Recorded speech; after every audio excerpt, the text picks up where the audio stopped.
Did Big Brother stop making the show after their 10th season? Did Morgan stop trying to compete after her 10th competition loss? Did Fessy stop asking who flipped after his 10th time voting in the minority? Of course not. So why should I stop investigating these conspiracy theories after the 10th one? No matter what I do, it always seems like a new Big Brother conspiracy finds its way to my desk, and I feel as though it's my duty to share them with you. Did Joseph actually beat Makensy to win the America's veto? Did Cody know to vote against Paul in Big Brother 19 after sneaking out of the jury house? Today, we will cover those and a few others as we continue diving down the iceberg of Big Brother's most secret secrets. If you aren't already, consider subscribing to the channel or liking the video to help me with YouTube's mysterious algorithm.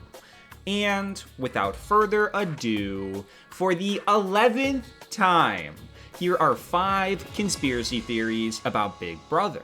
Man, that's a big old button right there. Yeah, maybe it would be an extra week. It could be. Since I already teased it, let's start with the America's veto theory. On the first episode of Big Brother 26, there was a special mystery power up for grabs for whichever player won a solo competition. The players would have to memorize a sequence of colors while being spun around in a chair, and then they had to input the order that the colors were shown until they made a mistake. Makensy and Joseph both tied for first, with each of them getting the first 4 colors correct. So, to break the tie, the winner would be whoever locked in their 4th answer the fastest. According to the on-screen timer, Joseph finished a second earlier than Makensy did, but Makensy was crowned the winner. The timer shows clear as day that Joseph finished first. So why did Big Brother give Makensy the power? Did the producers think that Makensy having it over Joseph would make for better TV? Did they somehow mistime their own event and genuinely think that Makensy did it faster? I saw a lot of discussion online about this when the episode first premiered. But by doing a quick test, we can find out what the truth is. When Joseph's horn blows to signal the start of his timer, we see that the on-screen timer stays showing 30 seconds for at least 1 second, whereas when Makensy's horn blows, it almost immediately drops down to 29 seconds. So, by using my own timer instead of the Big Brother episode timer, we see that Makensy actually does finish faster than Joseph by literally a fraction of a second. So, fortunately, or unfortunately, for those that love the drama, this means that any conspiracy theory about this competition being rigged for Makensy to win is undoubtedly not true. And it was just the show's editors not having a consistent timer.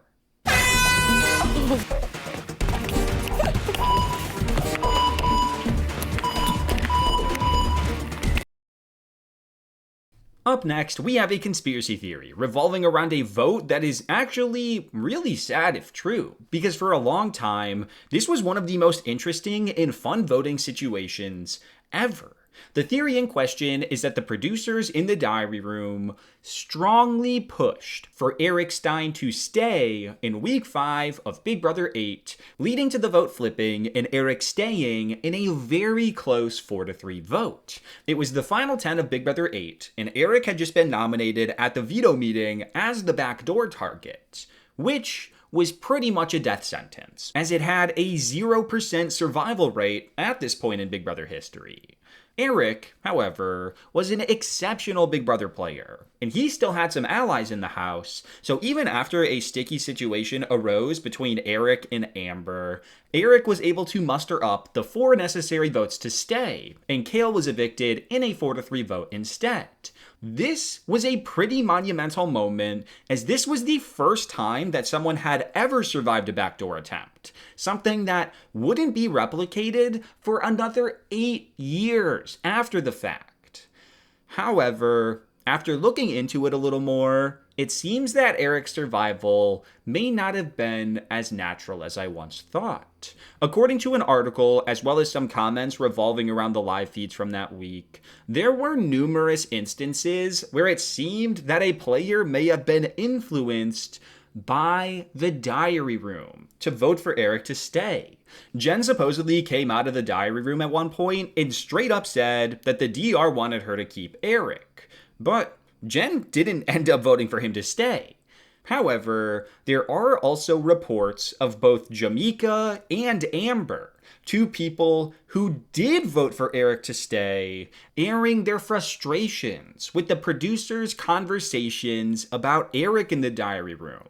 And it seemed that the insinuation was that the producers would consistently lean some of these voters in the direction of saving Eric, and would potentially even cut them off mid-sentence if they started talking about voting against him. Although, take that last part with a grain of salt, because that's just my filling-in-the-blanks understanding of what I read, and it was never explicitly stated by either Jamaica or Amber. Now, unlike some other conspiracy theories that I've talked about, production actually had every reason to want Eric to stay. He was the main twist of the summer, acting as America's puppet throughout the entirety of the season, so it makes all the sense in the world for the showrunners to try and maybe tip the scales in Eric's favor on a vote as tight as this one.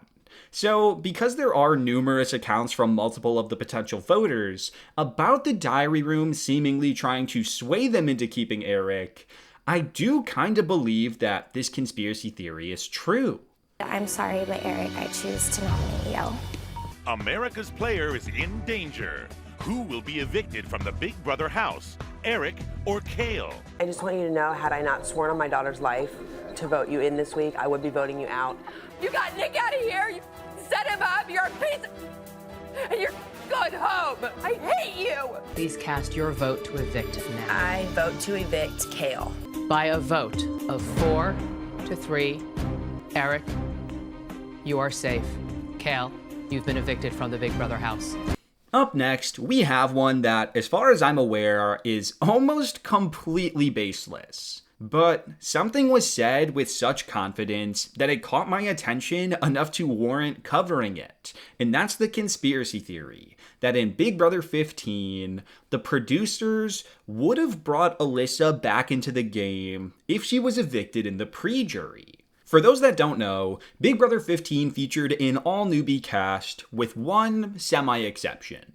Elissa Slater was the sister of former Big Brother legend Rachel Riley, and this made her quite the crowd favorite. Throughout the first 3 weeks, the audience was able to vote on a house guest to receive a power, and guess who won the power all 3 weeks? Elissa.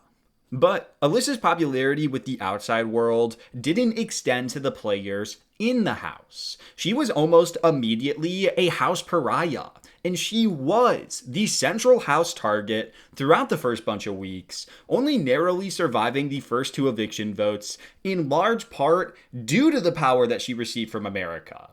However, way later on into the season, at the final 7, Elissa made a comment on the live feeds insinuating that maybe she was never in as much danger as we initially thought. While having a conversation with Amanda, who was pitching to Elissa to try and get her vote to stay that week, Amanda made a point of saying, "Hey, in the beginning of the game, I stuck my neck out and saved you when you were the target." To which Elissa replied, and I quote, "But there's no way I would have went. And if I went, they would have brought me back." And she later reiterated the point that there was no way they would have let her be evicted in the beginning and not come back into the house. Now, as far as I'm aware, I don't think there is any other evidence pointing in the direction of production finding some workaround to saving Elissa had she been evicted in the pre-jury. For as much as it may seem that Big Brother quote-unquote rigs things to get their desired results, they have always at least attempted to make things look semi-legitimate when it comes to giving players safety or offering a chance to return to the game. And there was never any mention of something happening in the early game that could have potentially allowed for Elissa to return in the event that she was evicted in weeks 1, 2, or 4 when she was nominated. So I don't see a world where they're able to just bring her back in without it looking like they were undeniably playing favorites. Maybe I can see a tiny argument where the jury battle back was tailor-made to be a challenge that Elissa would have an edge in, as she did actually win the challenge made for the battle back. But unless Elissa knew something solid that we simply don't know about, I fear that this is an example of Elissa maybe thinking a little too optimistically about the lengths that the Big Brother team would have gone to keep her in the game. Every week, about the same time, I've been finding out that I'm MVP. This week it hasn't happened. It's so nerve-wracking. Coming up next, I have a theory that was brought to my attention in a Big Brother Discord that I'm in, and it's a peculiar one because I don't really know the purpose of why this would have happened, but it actually seems really likely that it's true. This is the conspiracy theory that in Big Brother 16, the reset button was added to the game at the final 5 simply because CBS had some scheduling issues late into the summer, so they forced Big Brother to add an extra week. For those that don't know, at the final 5 of Big Brother 16, the producers added in a reset button as a twist, which triggered at the final 5 eviction, and in theory, reset the week by forcing the players to redo the HOH comp, the veto comp, and the eviction, which effectively just meant that the final 5 round was played again, and it added another week to the season. Now, I assumed that this was a twist that Big Brother always planned on incorporating, but according to this theory, that is not the case. You see, Big Brother 16 ended up being the longest season up to that point, lasting 97 days.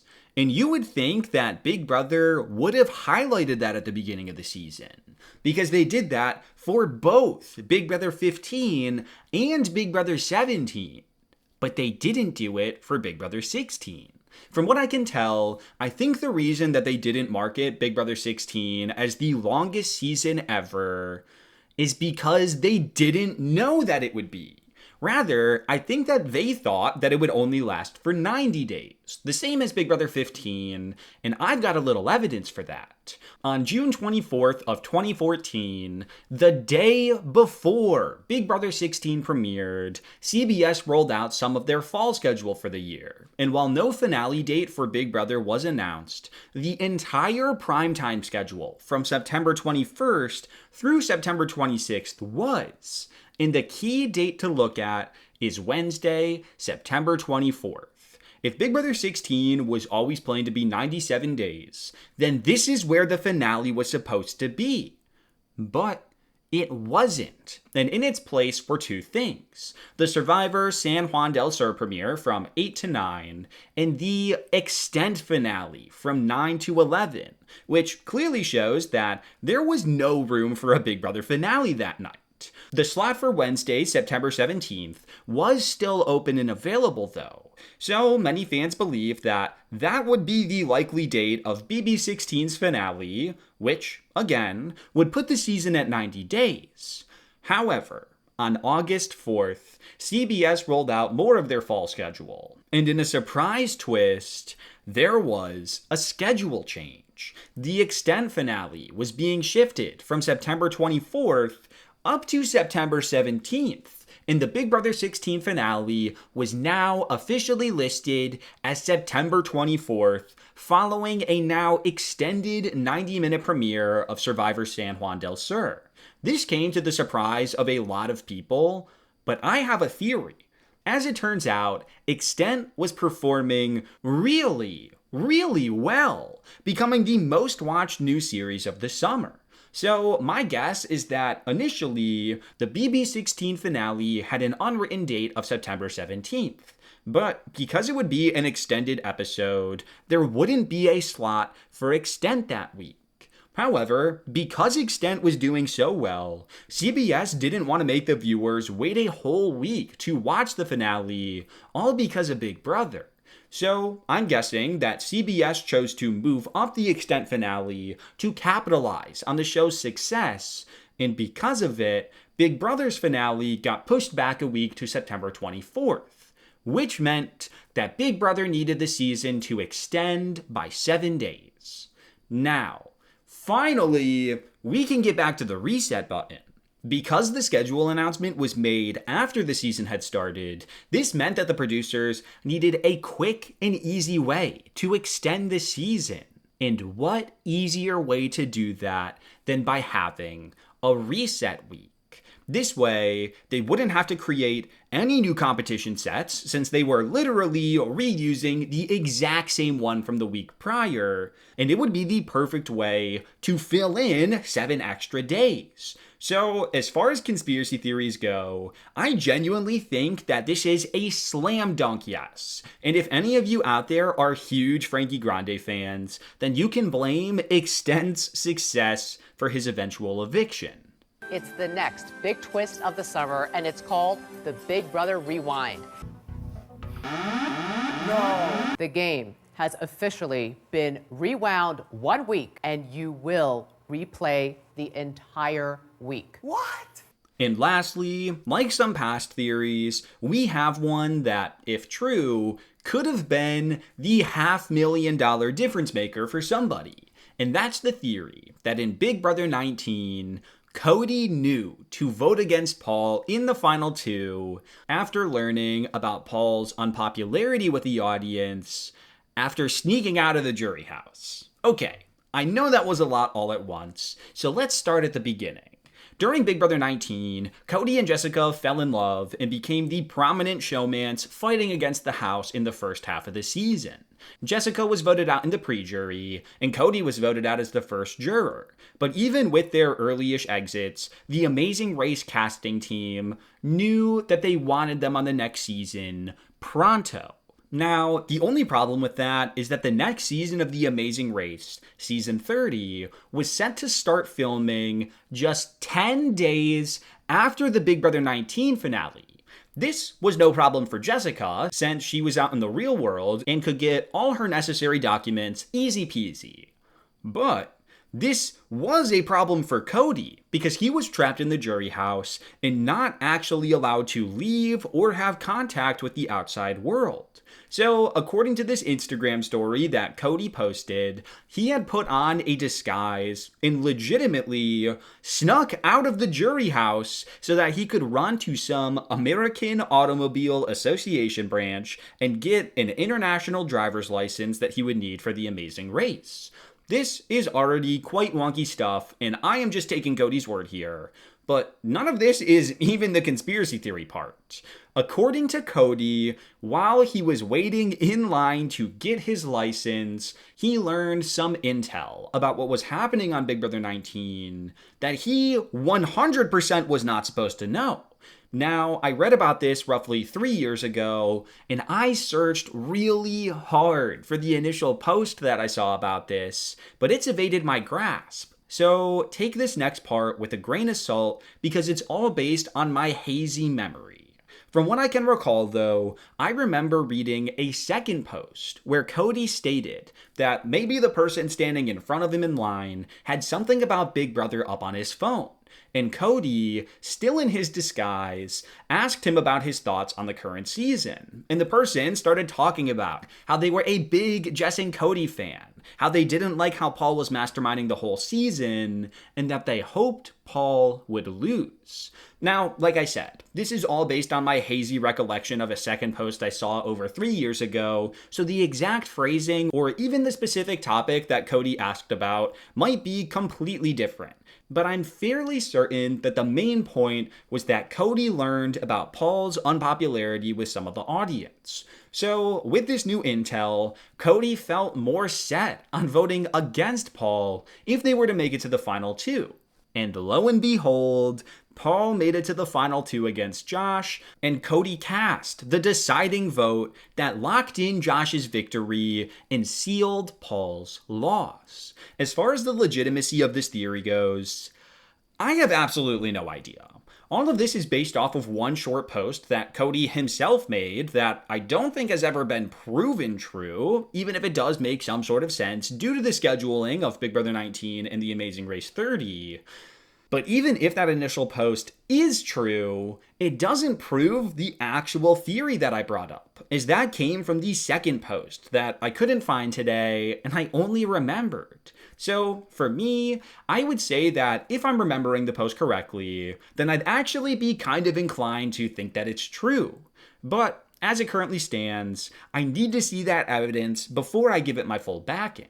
Who would you want to see out? Who do you think is like running the house? I mean, Paul's running the house, so if Paul were to get out, it'd be fun to see. I mean, I think Paul and Josh are both scum, but at least Agreed. Josh took action while Paul was behind a closed door being a wuss. I'm gonna stay true to my word.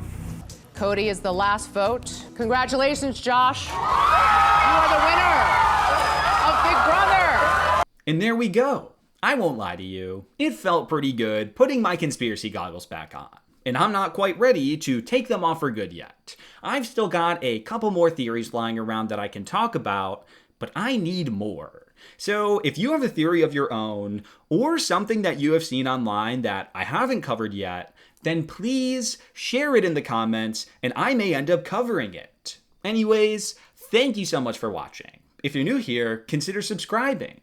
I, of course, need to give that extra special shout out to all of my YouTube members and patrons who I believe that the Big Brother production team actually would rig the season for and save them from eviction or bring them back into the house if they were ever voted out in the pre-jury. And, as always, here's a clip for you on your way out. Raise your hand if you got tricked by Paul. Everyone here. Paul tricked every single person sitting here except for Cody. I have had 8 surgeries, and if someone would have asked me, gosh. hey, Raven,